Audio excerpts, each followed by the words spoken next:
Les espaces de citoyenneté active, magazine proposé par l'association Evaléco, avec un cycle sur la citoyenneté européenne, l'Europe et vous, avec ce soir Anne-Cécile Dutertre. Bonsoir. Bonsoir Anne-Cécile et Geneviève Fontaine. Bonsoir, et avec Philippe Chemla. Bonsoir à toutes et tous, on va parler d'Europe encore une fois ce soir et continuer de vous donner quelques nouvelles de l'actualité européenne, tenant compte du fait que dans cette période d'élection en France, eh bien on passe un peu trop souvent sous silence ou parfois de manière un peu trop rapide ou caricaturale ce que l'Europe fait pour nous et parfois contre nous. Et peut-être commencer par des nouvelles de nos amis britanniques. Oui, des nouvelles du Brexit, le feuilleton. Donc 3 semaines après le déclenchement du Brexit, officiellement par la première ministre britannique Theresa May. Donc qui a activé l'article 50 dont on parlait le mois dernier. Voilà, qui a activé l'article 50 du traité de Lisbonne. Theresa May a annoncé cette semaine qu'elle voulait convoquer des élections législatives anticipées. Donc elle a fixé la date, ça sera le 8 juin prochain pour le Royaume-Uni. En fait, elle souhaite profiter de sa bonne posture, la bonne posture dans le Brexit, par rapport au Brexit, pour renforcer sa mandature en fait, et à pouvoir avoir les coudées beaucoup plus franches dans la négociation. C'est aussi de la popote interne, hein. Oui, c'est bien sûr, il y a de la popote interne par rapport à ça. Et donc c'est quand même, on souligne quand même que c'est un pari risqué, parce que il y a eu quand même des expériences de dissolution de parlement pour renforcer sa position, qui n'ont pas forcément abouti du tout à ce qu'on voulait, et que dans cette période où les électeurs semblent assez versatiles dans leur manière de voter. Enfin bon, donc il y a ça, et donc à suivre. La campagne a commencé. Si vous avez suivi les infos sur Agora, Côte d'Azur, donc ça y est, les Britanniques sont rentrés dans cette campagne pour cette élection, et aujourd'hui une réaction de malgré tout de l'Europe. Alors l'Europe n'interfère pas du tout dans ce type de décision. L'Europe poursuit son processus. Le Brexit est engagé, et par exemple aujourd'hui, le président du Parlement européen rencontrait Theresa May pour pouvoir présenter les propositions et la position de l'institution du Parlement européen sur le Brexit. Et donc le travail des institutions européennes est enclenché sur ce Brexit, voilà. Mais il n'interfère pas dans les... Tel qu'on les décrivait donc le mois dernier, avec une période de 2 ans, à l'issue de laquelle il y aura vote. Une autre information concernant celle-ci, plutôt peut-être la Turquie, rapidement. Alors la Turquie... ça mériterait un long débat, mais... Oui, mais toujours par rapport à l'Union européenne, donc là c'est plus court quand même. Donc on va juste rappeler que dimanche dernier, il y a eu un référendum en Turquie, donc la victoire du oui pour renforcer les pouvoirs présidentiels en Turquie, et bien sûr ça renforce les tensions qui étaient déjà très fortes. On en avait parlé dans ce cycle d'émissions entre l'Union européenne et la Turquie, avec des pays européens qui avaient refusé de recevoir des émissaires du gouvernement qui étaient en campagne pour ce oui sur leur territoire. Donc ça n'a pas été un plébiscite, voilà. Donc 51% pour le oui. 51% pour le oui. On dit que la Turquie, en fait, il y a 2 Turquies, celle très rurale qui a voté pour le oui, c'est elle qui a fait l'élection, et puis par contre les villes et les bandes côtières qui elles ont voté non, en fait refusé de voir leur pays dériver un peu vers un régime de type autoritaire. Mais ce qui risque ce qui pourrait poser véritablement un problème vis-à-vis de l'Union européenne, c'est ce que M. Erdogan a annoncé vouloir remettre en place. Oui, c'est-à-dire qu'il a annoncé à la foulée vouloir faire un référendum sur la peine de mort, pour le rétablissement de la peine de mort, et un référendum justement sur le maintien ou pas des négociations d'entrée de la Turquie, qui durent depuis très longtemps. Alors si pour l'instant les négociations sont bloquées avec la Turquie depuis, c'était déjà pour des questions de non-respect des règles démocratiques obligatoires qui sont prévues dans l'adhésion à l'Union européenne, et c'était donc là-dessus. Après il y avait eu quand même dans le moment où il y a eu la négociation avec la Turquie pour qu'ils retiennent sur leur territoire les migrants qui veulent rejoindre l'Europe, il y avait eu de la part de la Turquie le fait que d'accord, mais en contrepartie, il fallait accélérer l'insertion de la Turquie dans l'Union européenne. Et là, en fait, avec ce référendum annoncé où le président Erdogan propose le rétablissement de la peine de mort, c'est signer la fin des négociations avec l'Union européenne pour l'entrée, puisque c'est une des conditions sine qua non, c'est l'absence de peine de mort sur le territoire. Donc ça relance effectivement des tensions qui sont relativement fortes entre l'Union européenne et la Turquie actuellement. Et en gros, la Turquie disant on va pas attendre comme ça indéfiniment à la porte de l'Union européenne et on va retourner vers notre peuple pour mettre fin à ces négociations. Les espaces de citoyenneté active, l'Europe et la citoyenneté européenne continuent cette petite revue de presse, on va dire, avec peut-être que le regard des étrangers communautaires sur la campagne présidentielle française. Ça alors c'est un scoop parce que personne n'en parle jamais des 1,4 million de personnes qui vivent en France, qui sont de nationalité d'un des pays de l'Union européenne. Ils sont donc, comme ils le disent, inéluctablement affectés par le résultat de cette campagne présidentielle, sans pouvoir voter les 23 avril et 7 mai prochains. On va simplement rappeler que les ressortissants de l'Union européenne ont le droit de vote pour les élections locales. Oui, on va revenir sur comment ce cadre a été déjà posé, etc. Mais donc il y a un média qui s'est intéressé effectivement à ces 1,4 million de personnes et savoir comment ils vivaient la campagne présidentielle. Et le résultat, c'est qu'ils la vivent avec passion. Ils sont une très très grande majorité à s'informer, à suivre, voire même pour une partie d'entre eux à être militants engagés auprès des candidats. Chez Monsieur Asselineau ? Non, je plaisante. J'en sais rien, mais c'est pas dit dans l'étude.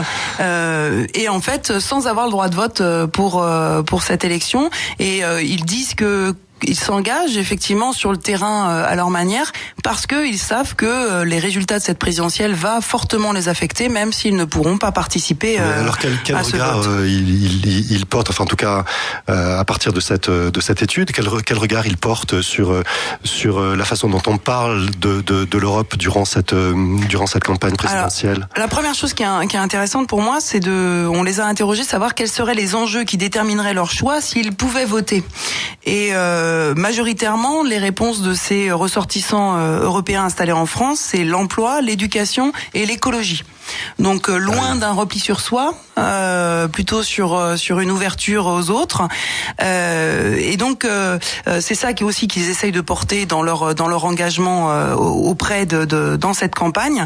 Et par contre, ils regrettent effectivement fortement les discours qui sont, ou l'absence de discours sur l'Europe, ou les idées fausses qui sont véhiculées sur l'Europe. Ce qu'on relevait le mois dernier. Le mois dernier dans les différents programmes. Ouais. Et ils regrettent qu'en fait le discours sur l'Europe soit instrumentalisé dans cette campagne, que souvent ils ont une meilleure connaissance, je dirais, des institutions et du fonctionnement européen que la moyenne des Français. Et donc eux, ils regrettent ça.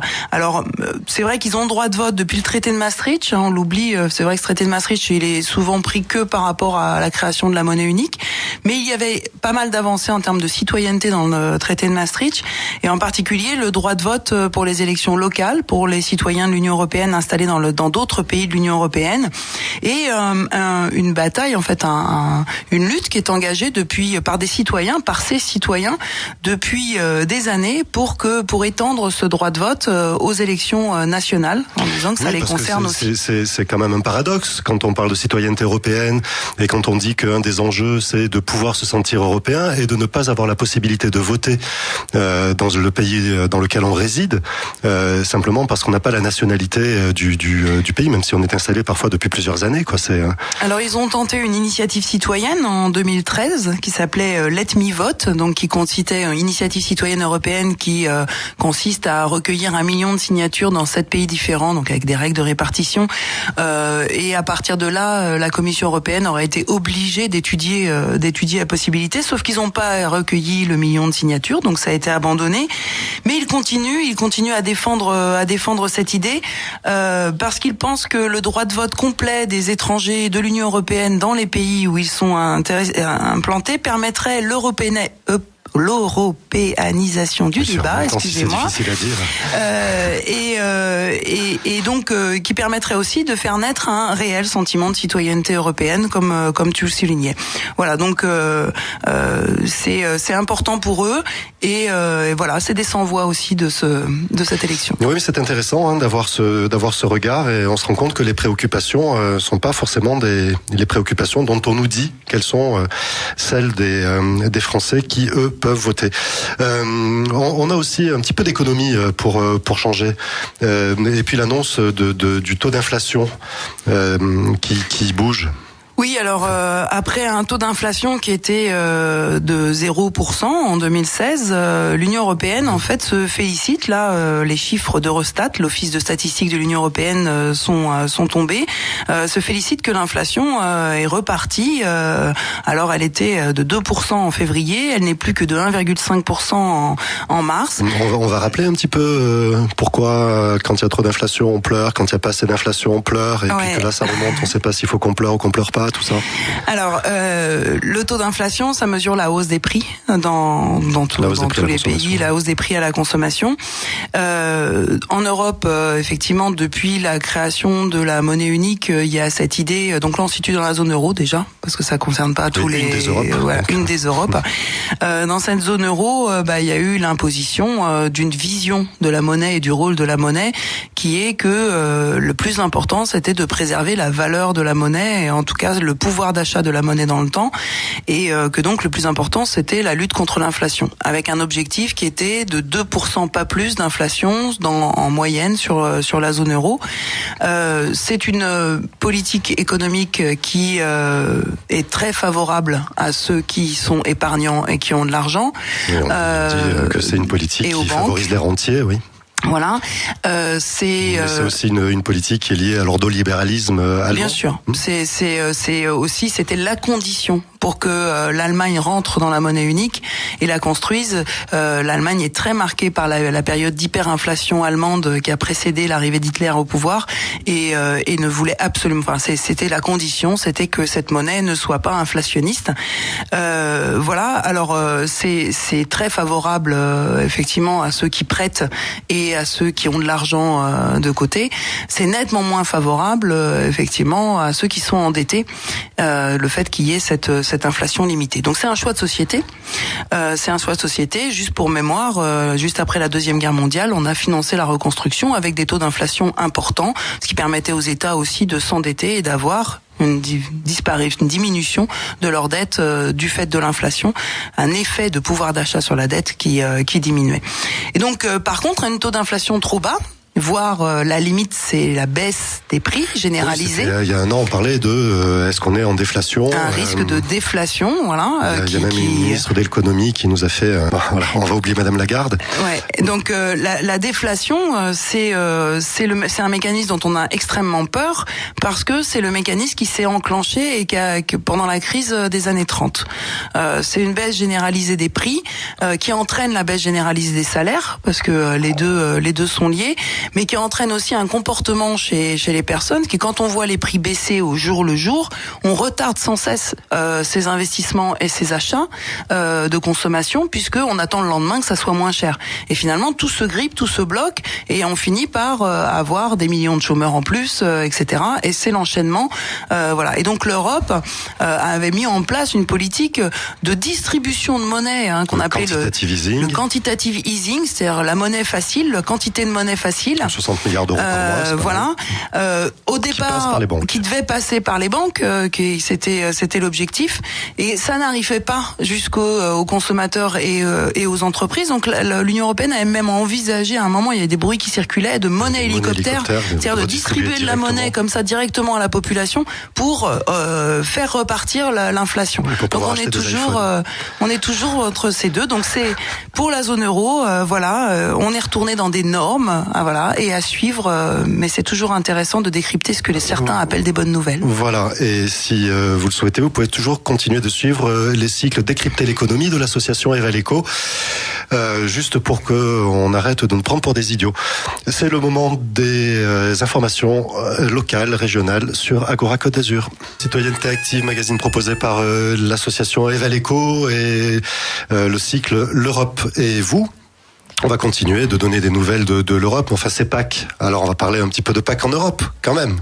Bah oui, sur les différentes traditions de Pâques en Europe. Et donc, on va voir ce que Anne-Cécile a réussi à collecter sur ces différentes traditions. Donc effectivement au départ, donc Pâques c'est une tradition qui vient de la tradition religieuse.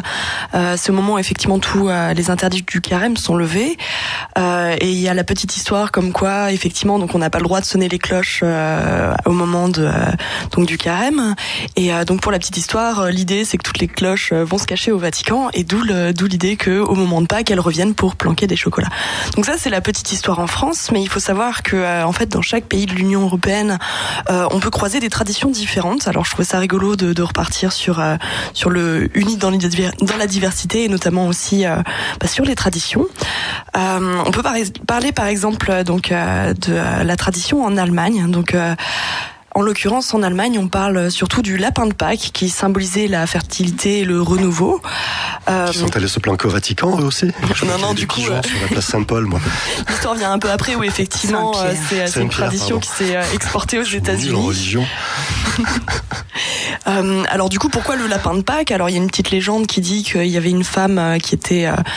pas très aisée, et en fait qui donc pour effectivement pouvoir offrir à ses enfants, avait décoré des œufs qu'elle avait cachés dans le jardin, et au moment où les enfants sortent pour chercher les œufs, un lapin passe, ils sont persuadés que c'est le lapin qui a déposé tous les œufs de toutes les couleurs, et du coup en Allemagne il y a du coup maintenant la tradition que les enfants fabriquent un petit nid dans le jardin en espérant que le lapin de Pâques passe et le remplisse pendant la nuit. Donc une petite histoire un peu rigolote. Il y a plus de place dans un nid que dans une dent creuse. Il vaut mieux un lapin qu'une petite souris. Ça, c'est pour nos amis allemands. Voilà. Alors du coup, en Suède et en Autriche, c'est un petit peu différent. C'est pas un lapin, c'est un lièvre. Donc dans les pays anglo-saxons, on va plus parler d'un espèce de lièvre ou bien d'un lapin blanc qui ressemble un peu au lapin d'Alice au pays des merveilles. Au Royaume-Uni, c'est un petit peu différent encore une fois. On parle plus d'une parade de bonnet de Pâques. Effectivement, depuis un bon bout de temps, les petits Britanniques créent des grands chapeaux décorés de fleurs de saison.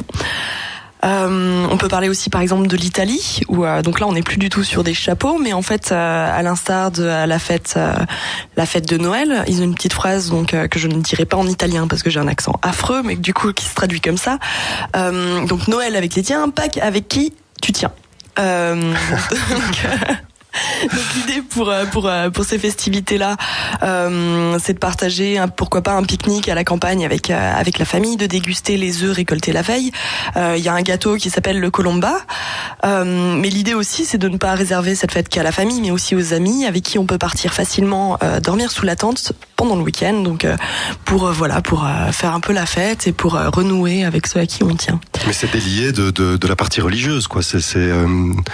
En fait, ça va être donc on verra d'autres exemples, mais il y a la partie religieuse, mais il va y avoir énormément d'autres festivités. C'est surtout l'occasion en fait de renouer, de s'amuser.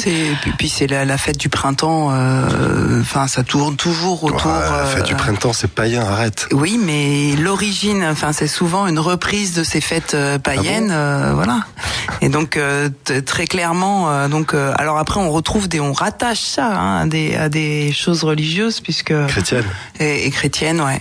Pour l'Italie en particulier, mais Mais voilà, donc je vais rebondir un petit peu sur ce que tu dis. Par exemple, en Finlande, il y a vraiment cette idée que, en plus, enfin déjà à l'origine, c'est vraiment l'arrivée du printemps qui est fêtée. Et en fait, à cette occasion, les jeunes Finlandais vont prendre un grand plateau et dessus ils vont mettre un petit peu de terreau et des graines. Alors ils appellent ça d'ivraie vivace. Donc c'est une plante fourragère. Et l'idée, c'est qu'en quelques jours, cette plante va pousser et on va effectivement poser dessus des œufs de Pâques.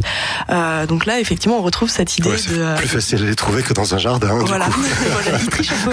C'est où ça ? C'est moins fatigant. C'est en Finlande. Il doit y avoir encore de la neige. C'est aussi pour ça peut-être. Qu'est-ce que je peux... Voilà, il y a aussi par exemple en République tchèque où la ville de Prague organise un marché en fait à cette occasion, mais aussi une course un peu particulière qui s'appelle le saut d'obstacle de lapin. Donc ça donne un petit peu envie d'aller à Prague voir ce que ça donne. On n'a pas trouvé d'image, mais vraiment dommage. En même temps, on vous promet qu'on arrivera à décrire à quoi ça ressemble le saut d'obstacle de lapin dans une prochaine émission. Et du coup, pour continuer un petit peu sur les petites histoires, par exemple en Espagne, donc on n'est pas forcément sur des œufs, on est en fait sur des sculptures en chocolat, donc qui font un peu rêver, donc en forme de château de contes de fées, de bateaux de pirates, plein de choses pour les enfants. Je suis quasiment sûre que c'est pas que pour les enfants, mais on sort un petit peu de la thématique des œufs. Voilà, donc c'est un petit aperçu sur les traditions qu'on peut voir autour de l'Europe. Je trouvais ça rigolo de... Il y a quand même des points communs, ça reste... Très chocolaté. Très chocolaté. Et si on parlait du chocolat en Europe, tiens, bah oui, on du a coup, bien une petite norme. Ouais, on a une petite bagarre. Alors le chocolat, effectivement, il y a eu une guerre du chocolat et elle n'est pas finie en Europe. Donc tu vois, j'avais raison. Voilà. Il y a une guerre du chocolat, c'est normal. Il y a une guerre du chocolat. Elle est longue de plus de 30 ans et cette bataille, elle débute en fait dans les années 70 quand le Royaume-Uni, l'Irlande et le Danemark adhèrent à l'Union européenne. Et jusque-là, pour le chocolat posait pas de problème dans l'Union européenne. Donc depuis 1957, il n'y avait pas de problème parce que les 6 pays d'origine, les 6 pays fondateurs étaient d'accord pour définir le chocolat comme un mélange de cacao, de beurre de cacao et de sucre. Et du chocolat, quoi. Voilà. Ouais. Mais les 3 nouveaux entrants, Royaume-Uni, Irlande et Danemark, eux, l'entendent pas de cette façon. Pour des raisons économiques, essentiellement, ils préfèrent utiliser d'autres matières grasses végétales que le beurre de cacao, et en particulier la célèbre huile de palme, mais aussi de l'huile de colza, etc. Et donc, en 73, lorsqu'il faut élaborer une directive afin d'harmoniser les réglementations avec les pays qui viennent d'entrer, avec les 3 nouveaux États qui sont rentrés, on n'arrive pas à se mettre d'accord. Et donc ces 3 pays obtiennent une dérogation pour continuer à appeler chocolat des produits qui contiennent de la matière grasse. Mais la règle européenne reste le chocolat, c'est le beurre de cacao, et ils obtiennent une dérogation. Et puis ça continue pendant 20 ans sur sur cette guerre du chocolat, avec de nouveaux pays qui rentrent et qui viennent renforcer. Pas juste eu l'idée de faire une dégustation pour mettre tout le monde d'accord. Et donc de nouveaux pays qui rentrent et qui eux aussi renforcent le camp de ce qu'on appelle le camp des matières grasses végétales, c'est-à-dire ceux qui veulent mettre des matières grasses végétales dans leur chocolat. Et finalement en 1996, la Commission européenne propose un seuil de maximum de 5% de matières grasses végétales pour qu'un produit puisse être appelé chocolat. Donc on trouve un compromis entre les deux. Mais c'est toujours pas fini parce que la France et l'Italie en particulier veulent pouvoir obtenir à ce moment-là un label de chocolat pur, c'est-à-dire sans matière grasse végétale. Mais ils obtiennent pas gain de cause. C'est le camp des pros matières grasses végétales qui l'emporte en 2000. C'est le camp du porte-monnaie, quoi. Et il est aujourd'hui dans des chocolats qui sont vendus dans l'Union européenne, il est possible que vous trouviez 5%, jusqu'à 5% de matières grasses végétales. Et une dernière chose, c'est que la guerre n'est pas finie. Elle porte aujourd'hui sur une autre chose, c'est que le chocolat, dont les consommations sont quand même intéressantes, hein. Les Allemands en moyenne 11 kilos par an, les Belges juste un peu moins, 10,8 kilos, les Britanniques 10 kilos, les Français un peu moins, 7,2 kilos. Moi je suis plutôt belge. Voilà.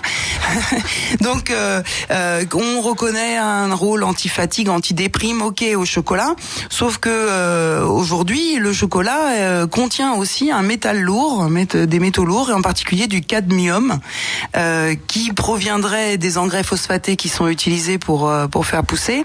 Et donc là, on a une nouvelle bataille du chocolat sur jusqu'à quelle teneur maximum en cadmium peut-on commercialiser du chocolat dans l'Union européenne.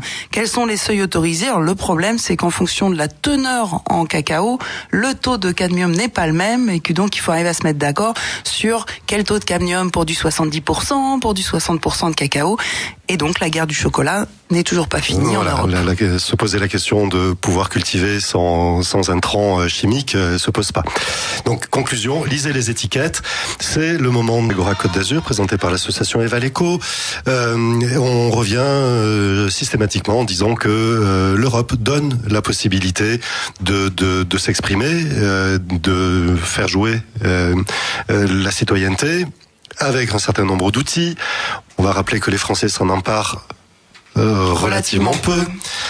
Et on va donc vous présenter là, je crois, 2 initiatives citoyennes qui sont en cours ou qui vont être lancées. Oui, alors le principe de l'initiative citoyenne européenne, je le rappelle rapidement, c'est la possibilité pour tout citoyen de l'Union européenne, seul ou en association, mais bon, comme il faut arriver à 1 million de signatures, il y a intérêt à le faire à plusieurs, qui vont mobiliser des citoyens dans au moins 7 pays différents de l'Union européenne et qui vont atteindre 1 million de signatures avec des règles de répartition en fonction du poids de la population, vont pouvoir obtenir, s'ils obtiennent ce million de signatures, le fait que leur proposition soit étudiée par la Commission européenne qui devra derrière proposer un texte au vote, que ça soit à nos chefs d'État, aux représentants des gouvernements ou au Parlement. Pas et ou au Parlement, c'est les deux ensemble. Et donc voilà. Alors bien sûr, pour pouvoir proposer quelque chose dans une initiative citoyenne, il faut que ça soit dans les compétences de l'Union européenne. C'est pas la peine d'aller faire une initiative citoyenne sur quelque chose qui est une compétence d'un des États. Voilà, faut pas se tromper de cible, parce que sinon, de fait, même si vous avez votre million de signatures, ça sera pas recevable. Et il faut surtout aussi que votre initiative citoyenne... Ça avait été le cas pour le traité transatlantique. Voilà, pour la lutte contre le traité TAFTA, en fait, qui n'était pas sur... qui était mal... qui s'adressait sur un texte de la Commission. Alors, on ne pourra faire d'initiative citoyenne que quand il y aura un texte. Alors, pour l'instant, le TAFTA y est pas. Alors bon, on peut dire que... voilà, c'est peut-être aussi des manières d'écarter certaines choses. Il faut aussi bien sûr que votre proposition ne soit pas contraire aux règles de l'Union européenne, en particulier à la charte des droits fondamentaux de l'Union européenne. Et il y a une initiative qui avait réussi, qui s'appelait Un de nous, qui visait à limiter fortement le droit à l'avortement, voire à l'interdire dans l'Union européenne, et qui était partie d'Espagne et qui a été jugée irrecevable au regard des textes européens, en particulier la charte fondamentale des droits européens. Donc aujourd'hui, on a choisi de vous parler de 2 initiatives citoyennes dans lesquelles vous pouvez apporter votre soutien. Alors il s'agit d'un vote, donc faut pas vous étonner, chaque pays choisit les modalités, mais en France on va vous demander éventuellement, de saisir votre numéro de carte d'identité, histoire que les mêmes citoyens européens ne puissent pas voter 10 fois pour soutenir. Voilà, on n'est pas sur un site de vote de pétition en ligne. On est vraiment sur un site où vous apportez votre voix à une initiative. C'est une véritable consultation. Voilà, donc la première chose, c'est interdire le glyphosate et protéger la population et l'environnement contre les pesticides toxiques. Donc c'est une initiative qui dit qu'elle demande à la Commission européenne de proposer aux États membres une interdiction du glyphosate, de réformer la procédure d'approbation des pesticides et de fixer à l'échelle de l'UE des objectifs obligatoires de réduction de l'utilisation des pesticides. Voilà. Après, il y a tout un argumentaire, bien sûr, que vous pouvez consulter. Et faut savoir que c'est l'Union européenne c'est la Commission européenne qui va mettre à disposition de ces initiatives citoyennes toute l'infrastructure de plateformes numériques, etc., qui leur permet d'aller recueillir leur voix. C'est vraiment pour que ça soit pas l'argent ou les moyens techniques qui bloquent ça. La deuxième initiative dont on voulait vous parler, donc initiative lancée par des citoyens européens, elle s'appelle People for Soil.